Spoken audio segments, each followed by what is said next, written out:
श्वास आती है, इसमें वह जो परमेश्वर है, जो परमात्मा है, जो सर्वव्यापी है। परमात्मा के क्या लक्षण बताए थे मैंने कल बताए थे। परमात्मा जो है कैसा है, सर्वव्यापी है। सर्वव्यापी का मतलब हर जगह। सर्वेश्वर है, सर्वेश्वर का मतलब सबका ईश्वर है। ब्रह्मा विष्णु महेश का भी ईश्वर है। दिक्पाल कुबेर चित्रत मनुष्य नर नाग पशु पक्षी गंधर्व पितर अर्यमा देव गरुड़, इन सबका जो ईश्वर है वो कौन सा है, परमात्मा है। तभी उसको क्या कहते हैं, सर्वेश्वर। सर्वेश्वर का मतलब सबका ईश्वर, सबका ईश्वर है जी। सर्वनियंता, वो सर्वनियंता भी है। सर्वनियंता का मतलब सबका न्याय करने वाला है, न्याय सबका कारण है। यानी सारी दुनिया का कारण परमात्मा ही है। कहते जो सर्वेश्वर है, सर्वनियंता है, सबका कारण है, सर्वव्यापी है, हर जगह मौजूद है, हाजिर है, विद्यमान है, तो उसका नाम भी हर जगह होगा। प्रेम से बोलो सद्गुरुदेव भगवान की जय। उसका ही नाम तुम्हारी जो श्वास चल रही है, इस श्वास में भी भ्रमण कर रहा है। इसलिए तुम्हारा शरीर देख रहा है, आंखें देख रही हैं, कान सुन रहे हैं, नाक सूंघ रही है, जिह्वा स्वाद ले रही है। ये श्वास के कारण ये सब कुछ कर रहे हैं। और श्वास परमात्मा के नाम के कारण श्वास कर रही है। तो ये सबका कारण क्या हुआ, कहते सबका कारण है यानी परमात्मा जो है सबका कारण। तो उस कारण का, परमात्मा का नाम जानो कि तुम्हारे अंदर में है, और वही नाम शरीर के बाहर भी है। तो ऊपर जो नाम है वह ऐसे समझ ले हवाई जहाज है, और जामे भीतर वो जो नाम है वो कैसा है, जैसे पैदल लोग चलते। तो ये चालें हैं। वैसे तो 4 चालें बताई जाती हैं। चालें जो है 4 कहते हैं, पिपीलिका, मीन, मरकट, विहंग, शून्य, ये 5 चालें। पिपीलिका का मतलब ये है, यानी पिपीलिका माने चींटी। जैसे कोई लोग परमात्मा के लिए व्रत रहते हैं, ऐसे कि नहीं, व्रत से कोई भक्ति, कौन सी भक्ति हुई है, कोई जो है घूमकर मरे जाता है। ऐसे मरे मरे कितने जिंदगी बीती है, तो परमात्मा तुम्हें कहीं दे दिए दिखाया कारण तुम्हारे बचा तो हो। लेकिन ये है कि उसे विचार सार्थकी होंगे, ये तो है, लाइन बनेगी, लेकिन परमात्मा मिल नहीं जाता। पिपील का कहते मान लीजिए जैसे हमारे गणित में सवाल जो है मान लेने से हल होते। माना कि धन का है, फिर उसको सवाल लगाते, फिर का मान निकाल लेते। मान लीजिए परमात्मा अमेरिका में है, ठीक है, और चिट्ठी जो है यहां से अमेरिका पहुंच जाएगी। यानी चीटी का मतलब जो है, जो लोग व्रत रहते हैं, व्रत रहते हैं, शाकाहारी रहते हैं, किसी की चोरी नहीं करते हैं, मतलब दूर से अपने को शुद्ध बना रहे हैं, तो ये पिपील का मार्ग है, चीटी का मार्ग, चीटी की चाल है। तो चीटी जो है पूरी जिंदगी भरे शायद हिंदुस्तान पार नहीं कर पाएगा, कर लिए नहीं कर पाएगा, मर जाएंगे। उसके बाद नंबर आता है पिपीलिका के बाद मीन माने मछली। मछली जो है जहां नदी में, नहर में पानी चलता है, पानी इधर चलता है तो मछली इधर चलती है, उल्टी ना। तब बताओ ऐसा रास्ता कैसे तय कर दिए, तो वो भी ज्यादा दूर तक नहीं पहुंच पाएगा। जो ही आराम करने लगे कोई पाएंगे, बात है और ज्यादा आगे ना। उसके बाद तीसरे नंबर पे आता है मरकट, मरकट माने बंदर। बंदर जो है यहाँ से भाजो और नेक दूर भाज के एकदम पेड़ पे चले जाओ। वहां देखा जाओ जब लगो कि नहीं लगो, जटाली बूलो, पटाली बूलो, फिर नीचे उतरो, फिर भजो, फिर दूसरे पेड़ पे चलो। वो अमेरिका कितने दिन में पहुंच गए बता, वो यही मर गए गंगा उत्तर प्रदेश को पार करके। या अब देखा चलो और अगेला निकल गया है, लेकिन अमेरिका नहीं पहुंचा। तो कहते हैं पिपीलिका मीन, मरकट विहंग, विहंग माने पक्षी। अब पक्षी पे नंबर आ गया। ये चार है। अब अनेक अलग अलग व्याख्यान है। तो पक्षी का मतलब यह है कि पक्षी उड़ेगा 10-15 किलोमीटर पर जाकर के फिर पेड़ पे बैठ जाएगा, फिर उड़ेगा 20 किलोमीटर उड़ेगा, फिर बैठ जाएगा। वो 100-150 किलोमीटर से ज्यादा नहीं चल पाए एक दिन। तो उसका भी वहां पहुंचना, मान लीजिए हिंदुस्तान पार कर गया, तो फिर अमेरिका और हिंदुस्तान के बीच में इतना समुद्र है कि वहां फिर पेड़ बनाए 100 किलोमीटर 200 किलोमीटर के बाद फिर पक्षी कहां गए। कहते मेरो मन अनंत कहां सुख पावे, जिम जहाज को पक्षी फिर जहाज में आवे। पक्षी अगर जहाज में बैठो है, पानी वाले जहाज में अगर उड़े तो 100-150 किलोमीटर जाए के घूम घाम के हो बैठ। तो ये चौथा मार्ग। पांचवा मार्ग है शेष। शेष माने शून्य, शून्य माने आकाश। ये जो आकाश है इसमें हवाइया चलता है, रास्ता में कोई स्टेशन नहीं। और सर्राटे पे बहुत चाले वाली देख दे रहे, Delhi, Bombay, Calcutta, Japan, America, Indonesia, France बन जाता है। तो इसमें एक जो है शेष मार्ग भी है, जो मैंने कल बताया था। शेष मार्ग कौन सा है? जिसके लिए कहते हैं कि जाप मरे, अजपा मरे और अनहद हु मर जाए। जाप माने जो हम जप रहे हैं मौत से, ओम नमो भगवते वासुदेवाय, ओम नमो नारायणम, ओम नमो शिवाय, ओम निरंजन निरंकार सोहम सतनाम आदिनाम पाताली नाम सिंधनाम अदली नाम अल्लाह नाम पाक नाम खुदा नाम राम नाम कृष्ण नाम, यानी कोई भी नाम, एनीबॉडी एल्स, कोई भी मंत्र आप इनको जपेंगे तो ये तुम्हें वहां नहीं पहुंचा सकता है जहां परमात्मा है, जहां मोक्ष मुक्ति का दरवाजा है, वहां नहीं पहुंचा।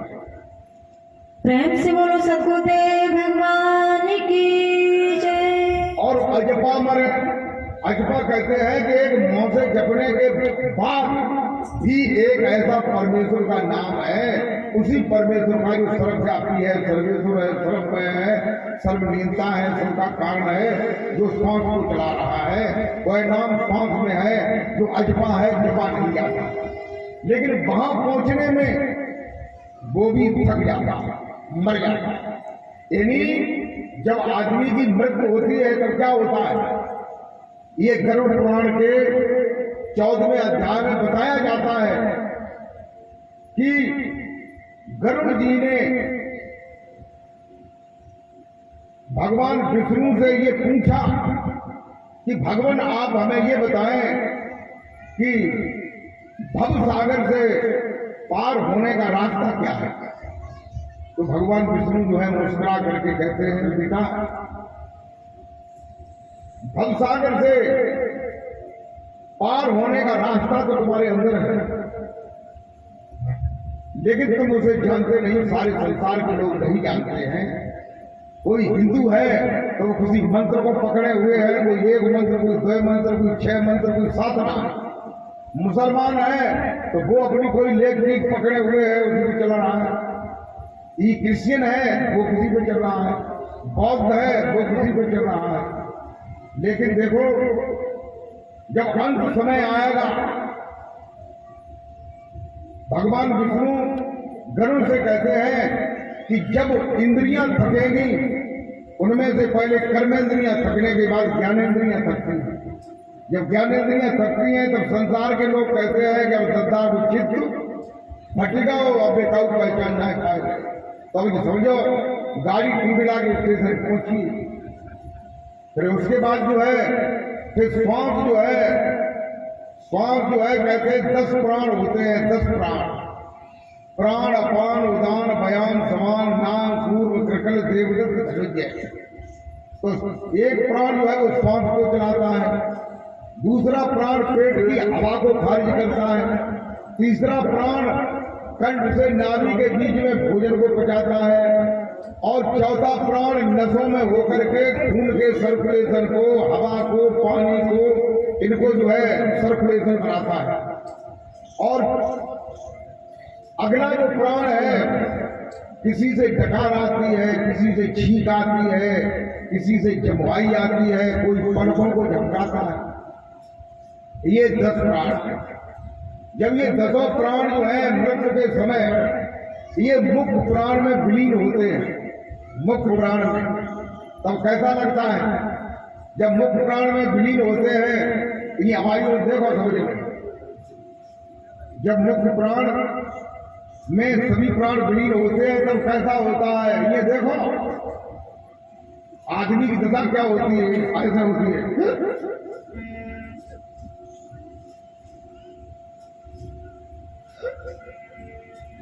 ऐसा कुछ नहीं है। तो कहा था कि दद्दा की कहीं पहुंचे ही पहुंचती है, कहा था ना। तो अब जो बताओ, श्वास के द्वारा जो तुम्हारा साधन होगा जपने का या और कोई साधन, ये सब कैरियर उसके खत्म कर देता है काल। उसके दूत जो काल का जो अधिकारी है यमराज, उसके दूत जो है इनको खत्म करते हैं, क्यों तभी तो ले जा पाएंगे जीव को। जीव ऐसे ही सांस चलते रहे और निकाल लाई जाए तो कैसे हो जाएगा, नहीं होगा। तो ये निकाल ले जाते हैं।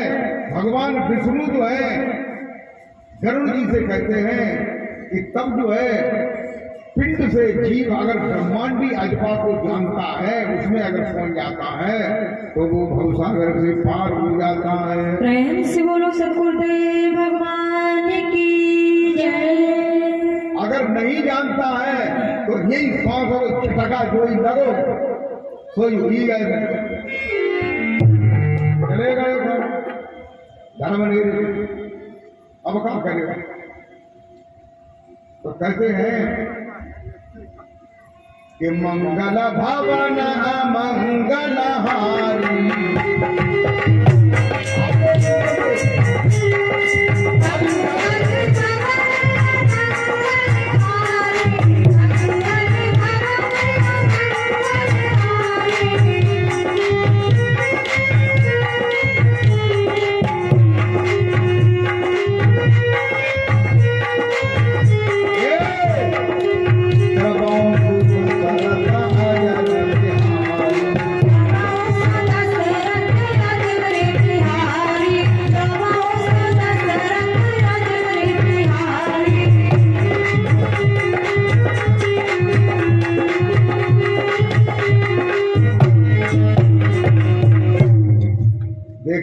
तुलसीदास जी ने बताया है, नाम के ऊपर बताया है, लेकिन हम लोग नामक जरूर मानो। ये अखंड रामायण जब होती है तब 10 चौपाइयों के बाद एक दोहा आता है, तो भाई दोहा बताता है मंगल भवन मंगल हारी, सब लोग बोलते हैं और बाकी बात फिर रामायण चालू हो जाता।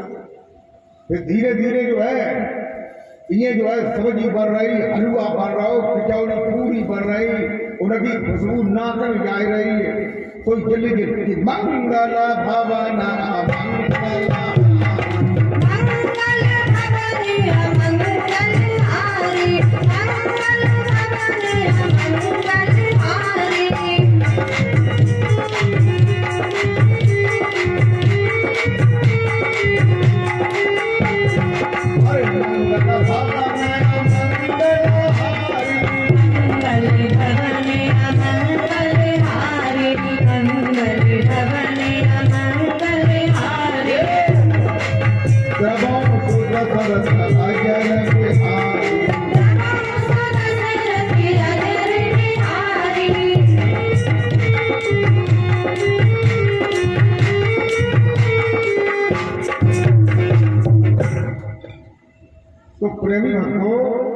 ये चौपाई क्या कहती है, इस बात को हम नहीं समझ पाते। ठोस करते था भाई। देखो, हम केवल गा रहे हैं। एक दक्षिणी तीतर होता है काले रंग का, शायद आप लोगों ने देखा होगा। गर्मियों में जब गेहूं कटते हैं तब उसके छिपने की जगह कम हो जाती है, तब वो चिल्लाता है। तो बनिया जो है उसकी आवाज को सुनकर के क्या सोचता है कि तीतर क्या कह रहा है। बनिया कहता है कि नून मिर्च अदरक, नून मिर्च अदरक, नून मिर्च अदरक। ये दक्षिणी तीतर जो है नून मिर्च अदरक। और एक पहलवान है, वो क्या सोचता है, वो सोचता है दंड बैठक कसरत, दंड बैठक कसरत, दंड बैठक कसरत। पहलवान सोचता है कि ये कह रहा है दंड बैठक कसरत करो तभी शरीर बने। और एक भक्त अगर मिल गया, उसने आवाज सुनी तो वो क्या कहता है, क्या सोचता है कि भगवान तेरी कुदरत, भगवान तेरी कुदरत, भगवान तेरी कुदरत। इतनी तो ये कह रहा है। ऐसे ही लोग जो है रामायण को समझ नहीं पाते। रामायण को समझ लें तो उनका कल्याण हो जाए। कहते हैं कि मंगल भवन अमंगल हारी। ये जो नाम है, जिस नाम के बारे में हम बता रहे हैं काफी देर से, वो मंगल भवन अमंगल हारी। वो मंगल भवन माने घर, मंगलों का घर है। और घर भाषा का जब कुल सामान बन जाए, यानी बहुत से मंगल आके घर में भर जाए। मंगल भवन अमंगल हारी। और जो अमंगल है, दुख है, अशांत है, कलेश है, इनको हरण करने वाला है। प्रेम से बोलो सदगुरुदेव भगवान की जय। कौन हरण करने वाला है? वह नाम हरण करने वाला है। मंगलों का घर है, अमंगलों को हरण करने वाला है। और कैसा है ये भी तुलसीदास जी बता रहे हैं। द्रवों, द्रव हो सो, द्रव माने धन। और वो नाम ऐसा द्रव्य है, ऐसा धन है। कैसा? सो दशरथ, दशरथ माने दसों इंद्रियाओं को जब हम एकाग्र करेंगे, दसों इंद्रियाओं, 10 इंद्रियां कौन सी हैं? 5 कर्मेंद्रिय, हाथ पैर लिंग मुख गुदा। जब ये एकाग्र करेंगे तो हाथ से माला बंद हो जाएगी। और मुख आता है तो मुंह से राम राम कृष्ण कृष्ण कोई नाम मंत्र ये बंद करना पड़ेगा। और ज्ञान इंद्रियों में जीव, आंख, नाक, त्वचा ये आते हैं तो जीभ बंद हो जाएगी, तो भीतर जो कहीं गला होते हैं भाई बंद करो। जब जीभ बंद हो जाएगी, मुख बंद हो जाएगा, हाथ बंद हो जाएगी, आंखें बंद हो जाएगी, तो बताइए कौन सा नाम है तुम्हारे पास जो भीतर चलेगा? है कोई नाम? फिर कोई नाम है जो पिंड में है और ब्रह्मांड में। तो दशरथ वह दसों इंद्रियों को एकाग्र कहते हैं अजिर बिहारी। हमारी तरफ देखो, वह नाम कैसा है? अजिर है। अजिर का मतलब जिसका कभी विनाश नहीं होता। शरीर मर जाए लेकिन वो नाम नहीं मरेगा, वो जीव नहीं मरेगा, वो चैतन्य आत्मा नहीं मरेगी।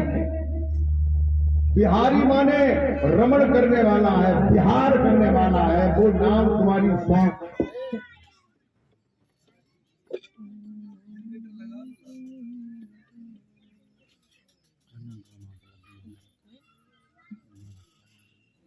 धुआं देगा, जनरेटर धुआं देगा।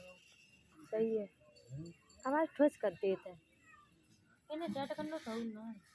गुरु जी अगर सही हो जाए, गुरु जी आ जाए सोई ठोस आवाज कर देते जाने, देखते कि मतलब गूंज आवाज आए, जैसे ना पीपा बोलते वैसे।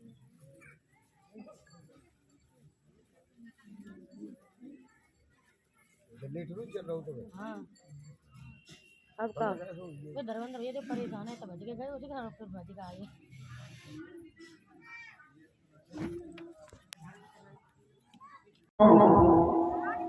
कहते हैं कि मंगल भवन अमंगल हारी और द्रवों सो दशरथ अजर। यानी नाम जो है वो मंगलों का घर है और अमंगलों को हरण करने वाला है, और ऐसा द्रव्य है सो दसों इंद्रियों को एकाग्र करने पर अंदर में विहार करने वाला नाम अनुभव में आता है। ऐसा नाम, ऐसे नाम को जानो और जान करके उसका स्मरण करो। और कहते हैं, क्या कहते हैं,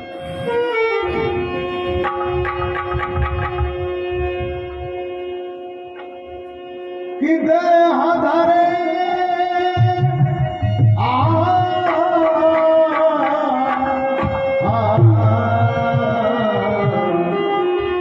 देह धरे काया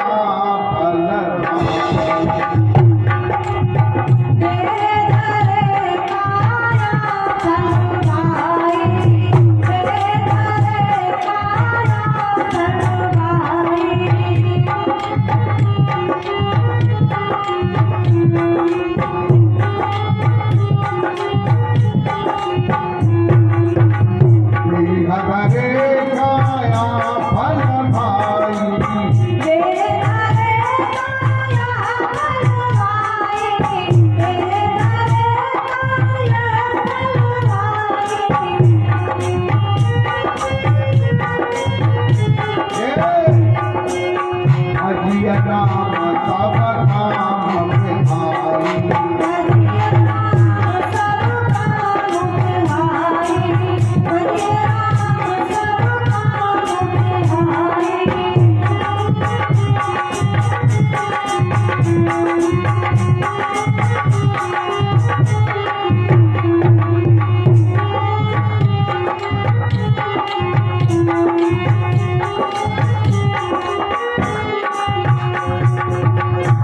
स्वामी तुलसीदास जी कहते हैं कि तुमने मनुष्य देह धारण की है तो इसका क्या फल है कि एक समय ऐसा निकालो, सभी कामों को छोड़ करके उस परमेश्वर के नाम का स्मरण करो। ठीक है, अगर परमेश्वर के नाम का स्मरण करोगे, ज्यादा नहीं कर पाओगे, थोड़ा कर पाओगे, तो तुम्हें मनुष्य का फिर जन्म मिल सकता है। मैं तुम्हारा एक बोलूंगा कि तुम जब मरे हो तो आदमी हो, गधा मरे तो गधा हुए, ऊंट मरे तो ऊंट हुए, हाथी मरे तो हाथी हुए। नहीं, हाथी भी मनुष्य हो सकता है, मनुष्य भी गधा हो, कर्म के अनुसार। इसलिए जो है ये जो विकर्म है, यानी विशेष कर्म है, भगवान की भक्ति का कर्म है, भजन ध्यान का कर्म है। इस काम को जब तक तुम नहीं करोगे तब तक जो है तुम इस भवसागर से पार नहीं हो पाओगे। प्रेम से बोलो सद्गुरुदेव भगवान की जय। और मैंने अभी एक बात बताई थी मुझे, क्षीर सागर, वो क्षीर सागर तुम्हारे पास में है, या भगवान विष्णु लक्ष्मी के साथ बात कर रहे हैं, लेकिन तुमको उनके पास पहुंचने की कला नहीं है। ये सदगुरु बताता है कि उनके पास कैसे पहुंचोगे, तब उनका दर्शन करना। कहते हैं कि जासु नाम सुमेरा कई कबारा,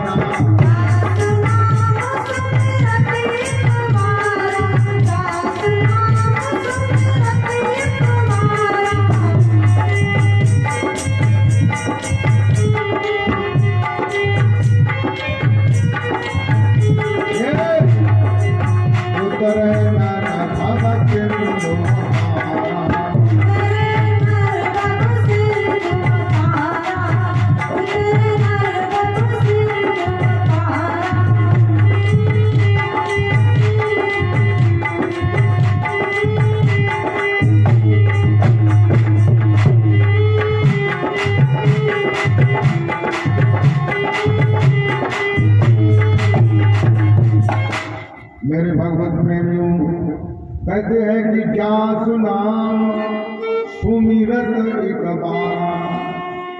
देखो तुलसीदास जी ने इस चौपाई में क्या बताया कि जाप नाम सुमिरत एक बार, केवल एक बार सुमिर ले, एक बार। अगर वो नाम राम राम होता तो हमारे देश में जितने भी मुसलमान हैं ये भी एक बार में तो भी उतर जाते हैं। सत्य क्या है भाई, मुसलमान पौरा आता है और जगहों में जाना जो है उन्हें पौरा की गिनती पड़े, पौरा मिले राम दिन की ना, तो राम दिन में राम को नाम आता भी ना है तो भी उतर के राम दिन वो नाम या काउ रखे। हिंदू में तो राम पे कृष्ण पे ही नाम है?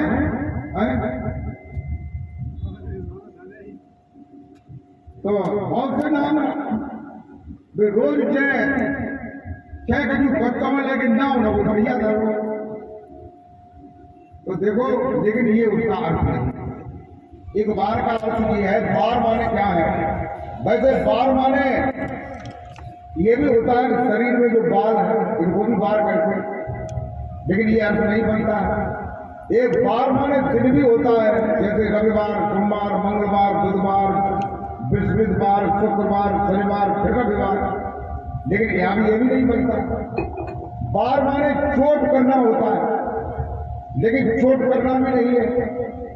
बार माने हथौड़ा होता है, लेकिन हथौड़ा भी नहीं है। यहाँ पर बार माने है लंगने से है, लागने से। देखिए आप लोगों ने देखा होगा एक रेंगने वाला कीड़ा होता है, हरे रंग का, मटमैले रंग का भी होता है। वो कैसे रंगता है?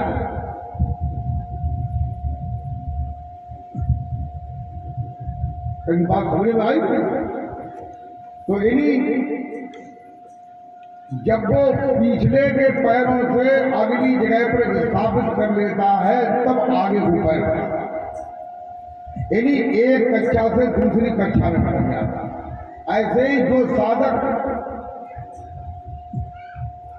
पिंड का भी ज्ञान जानता है, ब्रह्मांड का भी जानता है, जब सुरती पिंड में पिंडी शब्द का अभ्यास करती है, अभ्यास करते करते जब सुरती पिंड से ब्रह्मांड में पहुंचती है उसे लांघना पड़ता है। तो जब लांघती है तो एक झटका आता है तो सुरती ब्रह्मांड में पहुंच जाती है। ऐसा अगर एक बार हो जाए उसे बार कहते। जाप नाम सुमिरत एक बारा और उतरे नर भव सिंधु। देखिए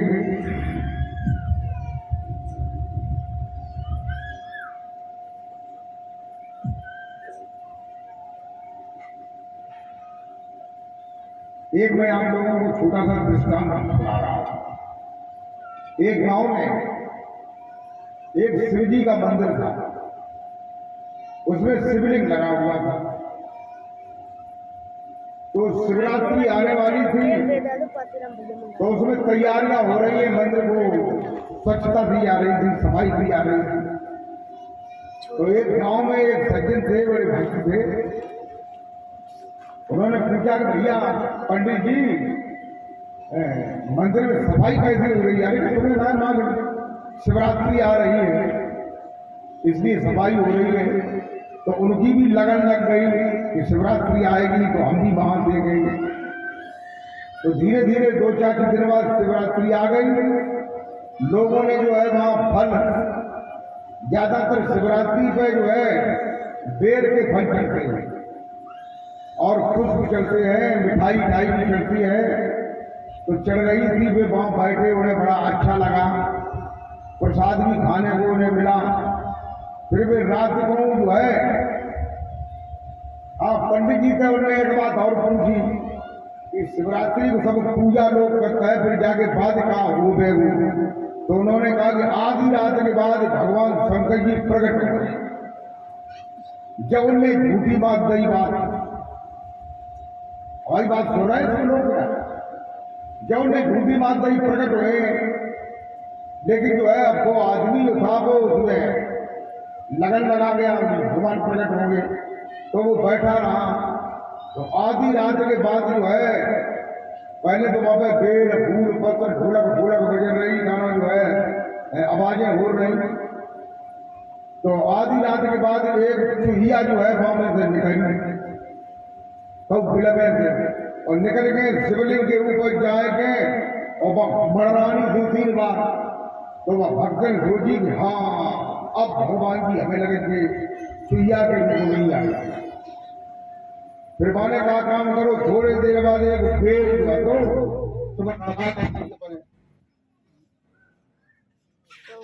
तो जनरेटर पानी आनी पड़ो है, पानी पड़ो जनरेटर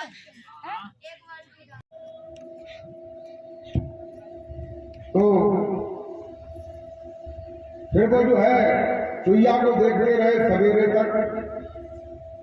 अब घरे रोटी खाया है, पट हुई आ जाए, सुइया के लिए एक कटोरिया में पानी रख दे। तो चुईया को जमीन में देखे कोई औचको कमे सुइया पानी पिए और मुंह से बिताओ है कि फिर घुस जाए।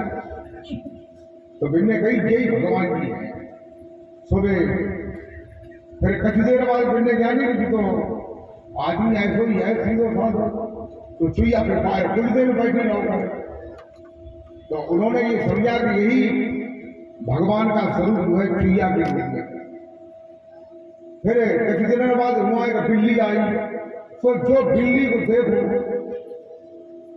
चूहा वो एकदम भज के घर में घुस गए। फिर निकलो ही ना तेरा दे देना। फिर माने सोची कि अच्छा ये भगवान तो कमजोर रहते, ये भगवान जबरदस्त। तो बिल्ली की पूजा करने लगो, आरती करे, रोज माला चढ़ाए कि ओम जय बिल्ली माता मैया, जय बिल्ली माता। ओम जय बिल्ली माता मैया, जय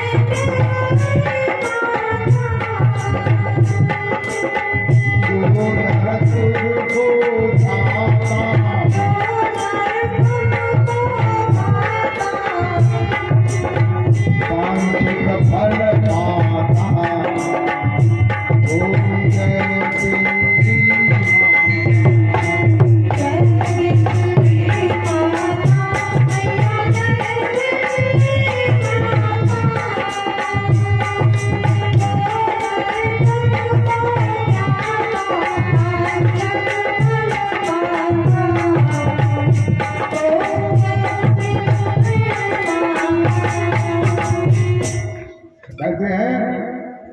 तो बिल्ली की पूजा करने लगा। उन्होंने सोचा कि शायद नहीं भगवान होंगे। पूजा करते करते एक दिन जो है बिल्ली जो है चौका में उसने रोटी पे हमला कर दिया। तो जो हमला किया सोई एकदम जो है वही एक कुत्ता था। तो कुत्ते ने उस पर हमला कर दिया। तो उसने सोचा कि अच्छा बिल्ली नहीं है, अब जो भगवान जो है ये कुत्ता है। फिर कुत्ता की वो पूजा करने लगे। कुत्ता की पूजा करते करते एक दिन कुत्ते ने जाने क्या उनका काम बिगाड़ दिया। तुम्हारी घरवाली कुत्ता के कोई डंडा नहीं। तो कुत्ता कहाँ है कटो किलो। फिर भी आए तुमने कहीं कुत्ता काम का कि मोह चौका में रोटी करते थे, उससे आटा लेने गए और बाढ़ तो रोटी दाबी ले ताजा मैंने डंडा खाओ। तो बेचारों भूत फिरे एक जगह मिली गो ये खूब पुचका तो फिरे, लेकिन कुत्ता डर के मारे। तो बिन ने कही अच्छा ये परमात्मा अपने के भाई घरवाली है। तो अब वे घरवाली की पूजा करने लगे। घरवाली को रोज अनबान बाकी कपड़ा धोए, बाबे माला चढ़ाए, आरती करें। कहते हैं ओम जय बउहर माता मैया, जय बउहर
उसने अपनी पत्नी को सशक्तशाली समझ करके अपनी पत्नी की आराधना करने लगा और सोचने लगा तू ही काली है, तू ही दुर्गा है, तू ही भद्रकाली है, पार्वती है, ब्रह्माणी है, शारदा है, तू ही कन्या है और तू ही बेटी है, पुत्री है, माँ के रूप में तू ही है, तू ही जगत जननी है। ये सोचा तो धीरे धीरे दिन गुजरते रहे। वो परमात्मा के रूप में पत्नी की पूजा करता रहा। एक दिन जो है सावन का महीना आया, पत्नी ने कही देखो आप लोग माइग्रेन की देखो हमें ठीक ना तरीका पढ़कर रोटी रोटी को तो नहीं और समझ लाए तुम धीरे चले गए हो जाने कितने दिन बाद आए ये पढ़ाई को संख्या हो रहा बिंदा कही हमें जमीन मनी उन्हें अटका नहीं और फिर समझा रहे ना मानी सुबह ने दो चार ऐसे भाई झापड़ गए कलपट तो गिर पड़ी भाव आई और आइयो सोच गए फिर डंडा लेने गए हुए डंडा फेंक दो तो खत्ते में निकल गए परोसने की अरे तुझे नहीं संज्ञा हुई बिना आई तब गए जगह उनसे कह दो तो चली जाएगा ना घर में कोई बात मानते बड़े जाएगा कोई टकरा तो बड़ी मुश्किल आई हमें भी मार है तो तब उन्हें भी समझ में आई जब मतलब शिव भगवान है भगवान हमारे अंदर है। ये सोचा कि हमसे डर रही है इसलिए सोचा कि हमारे अंदर वो एक परमात्मा जो है विद्यमान है। तुलसीदास जी कहते हैं कि घट में है सूझे नहीं अरे लानत ऐसी जिंदगी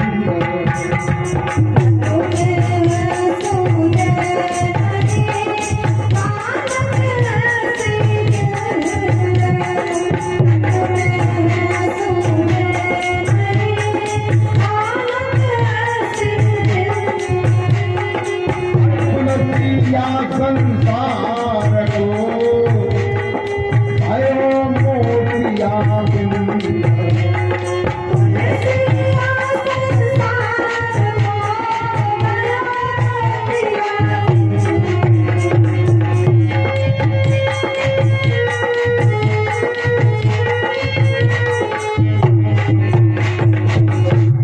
मेरे भगवत प्रेमियों गोस्वामी तुलसीदास जी दोहावली में कहते हैं कि वह जो परमात्मा है वो कहाँ है घट में है शरीर के अंदर।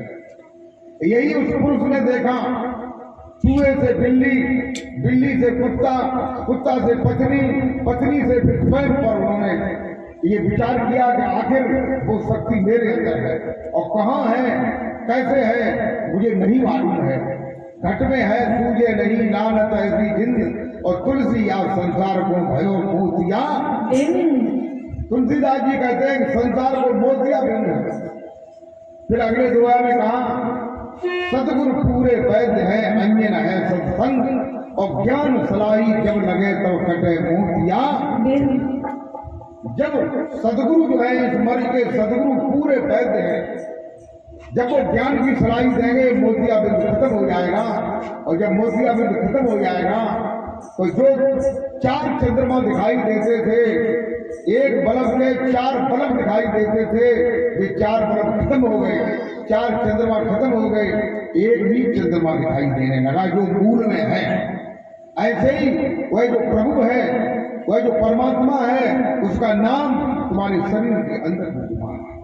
उस नाम का स्मरण करो निश्चय ही वे प्रभु और वह परमात्मा उसका दीदार हो जाएगा।